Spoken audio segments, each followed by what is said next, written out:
بسم اللہ الرحمن الرحیم۔ السلام علیکم محترم ناظرین، ایک روز حضرت علی کرم اللہ وجہ اپنی بارگاہ اقدس میں موجود تھے۔ ایک مالدار شخص آیا اور بہت پریشان تھا۔ اس کے چہرے پر پریشانی اور دکھ کے آثار نمایاں نظر آ رہے تھے۔ اس نے حضرت علی رضی اللہ تعالیٰ عنہ کی بارگاہ اقدس میں عرض کی، امیر المومنین، میں بہت پریشان ہوں، میری پریشانی آپ ہی دور فرما سکتے ہیں۔ حضرت علی رضی اللہ تعالیٰ عنہ نے فرمایا، کیا مسئلہ ہے؟ کون سی بات ہے جو تمہیں مجھ تک لے آئی ہے؟ اس مالدار شخص نے عرض کی، امیر المومنین، میں اپنی پیاری بیٹی کا رشتہ کرنا چاہتا ہوں، پھر ڈر جاتا ہوں کہ میری بیٹی کہیں دکھ اور تکلیف اور پریشانیوں میں مبتلا نہ ہو جائے۔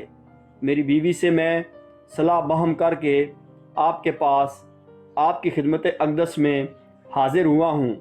مجھے کوئی ایسا گھرانہ بتائیں جس سے میری بیٹی کا گھر آباد رہے اور ہمیشہ ہمیشہ کے لیے خوش رہے، اور ہم اپنی پیاری بیٹی کا گھر ہنستا بستا دیکھ کر ہمیشہ خوش رہیں۔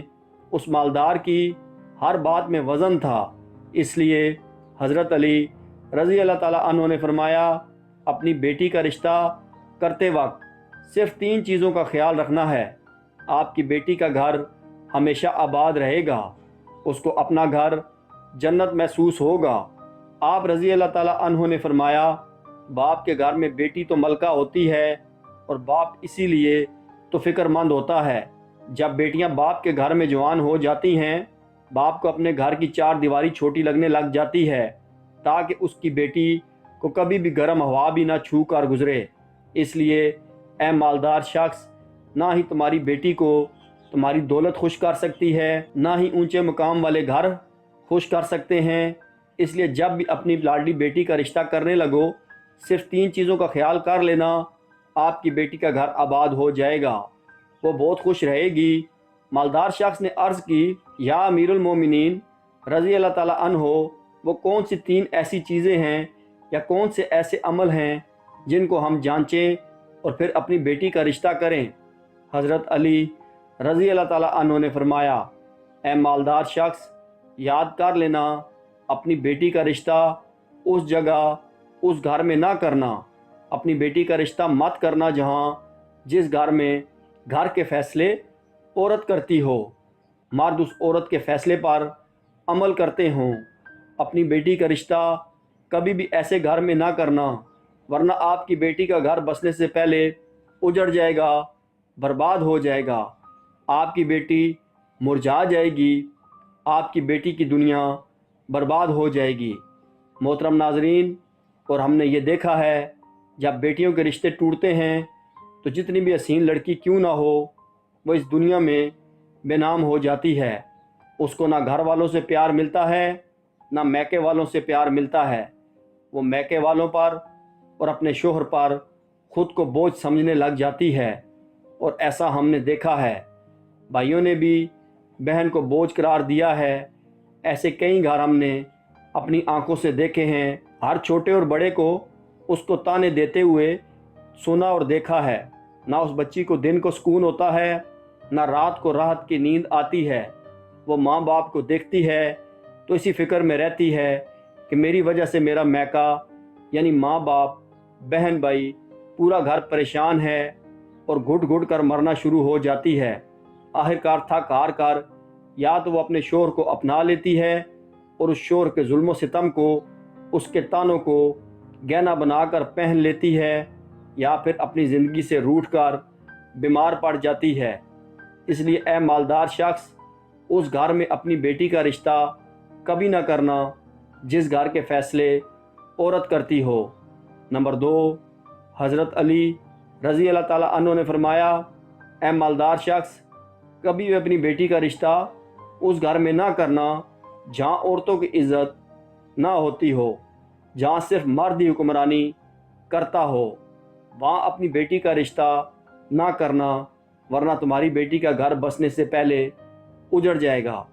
محترم ناظرین، ہم نے اپنے ارد گرد یا کہیں نہ کہیں ضرور دیکھا اور سنا ہے، ایسے گھر بھی ہیں جو عورت کو اپنی جوتی کی نوک پر رکھتے ہیں، حالانکہ اللہ تعالیٰ کے پیارے نبی، ہمارے پیارے نبی حضرت محمد صلی اللہ علیہ وآلہ وسلم نے حکم فرمایا کہ جیسا تم کھاؤ اپنی بیوی کو ویسا ہی کھلاؤ، جیسا تم پہنو ویسا ہی اپنی بیوی کو پہناؤ۔ لیکن ایسے گھر بھی ہیں جو صرف خود کو اول سمجھتے ہیں اور اپنی بیوی کو خاطر خواہ میں بھی نہیں لاتے۔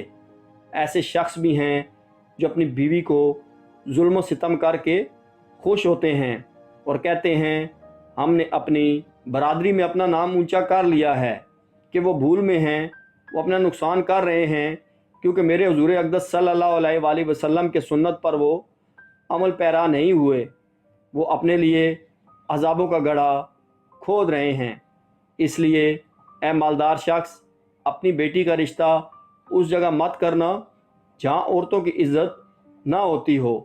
حضرت علی رضی اللہ تعالیٰ عنہ نے فرمایا، اپنی بیٹی کا رشتہ اس جگہ کرنا جہاں اس کا خاوند اپنی بیوی کے ساتھ نرمی، خوش خلقی اور حسن سلوک کے ساتھ پیش آئے، جو اپنی بیوی کے حقوق ادا کرنے میں کسی قسم کی غفلت اور کوتاہی نہ کرے، جو اپنی بیوی کا اس طرح ہو کر رہے کہ کسی اجنبی عورت پر نگاہ نہ ڈالے، جو اپنی بیوی کو اپنے عیش و عشرت میں برابر شریک سمجھے، جو اپنی بیوی پر بھی ظلم و ستم اور کسی قسم کی بے جا زیادتی نہ کرے، جو اپنی بیوی کی خوبیوں پر نظر رکھے اور معمولی غلطیوں کو نظر انداز کرے، جو اپنی بیوی کو مصیبتوں اور بیماری اور رنج و غم میں دلجوئی، ایمانداری اور وفاداری کا ثبوت دے، جو اپنی بیوی کو پردہ میں رکھ کر عزت و آبرو کی حفاظت کرے، جو اپنی بیوی کو ذلت و رسوائی سے بچائے رکھے، جو اپنی بیوی کو دیانتداری اور دینداری کی تاکید کرتا رہے اور شریعت کی راہ پر چلائے، جو اپنی بیوی کے اخراجات میں بخیلی اور کنجوسی نہ کرے، جو اپنی بیوی پر اس طرح کنٹرول رکھے کہ وہ کسی برائی کی طرف رخ بھی نہ کر سکے۔ حضرت علی رضی اللہ تعالیٰ عنہ نے فرمایا، اے مالدار شخص، تیسری بات، تیسرا عمل، اپنی بیٹی کا رشتہ اس جگہ پر بھی مت کرنا جہاں ان کے کنبہ یعنی ان کے خاندان میں طلاق بہت زیادہ ہو۔ وہ گھرانہ جتنا بھی امیر ہوگا، کیا ان کے پاس 1000 اونٹ کی قطار بھی کیوں نہ ہو، اپنی بیٹی کا رشتہ اس خاندان میں، اس گھرانے میں، اس گھر میں کبھی نہ کرنا جہاں عورتوں کو طلاق دینے کا رواج بہت زیادہ ہو۔ حالانکہ ایسے لوگ اللہ تعالیٰ کی پکڑ میں آتے ہیں۔ میرے اللہ تعالیٰ کا ارشاد مبارک ہے، طلاق دینا بدترین عمل ہے، کیونکہ یہ عمل شیطان کو بہت پسند ہے۔ اللہ تعالیٰ طلاق کے لفظ پر اور طلاق دینے والے پر بہت غضبناک ہو جاتے ہیں۔ محترم ناظرین، آپ خود سوچئے، جس عمل پر پروردگار عالم غضبناک ہو جاتے ہوں، وہ انسان اس دنیا میں ذلیل و خوار ہوگا اور آخرت میں وہ کیسے رسوا ہوگا، بلکہ وہ تو خوار ہو گیا سمجھو۔ اس لیے اے مالدار شخص، ان 3 چیزوں پر عمل کرو اور اپنی بیٹی کا رشتہ کہیں کر دو، کیونکہ یہ سنت عمل ہے، اور آپ کی بیٹی ہمیشہ خوش رہے گی اور آپ کو بھی دعائیں دے گی۔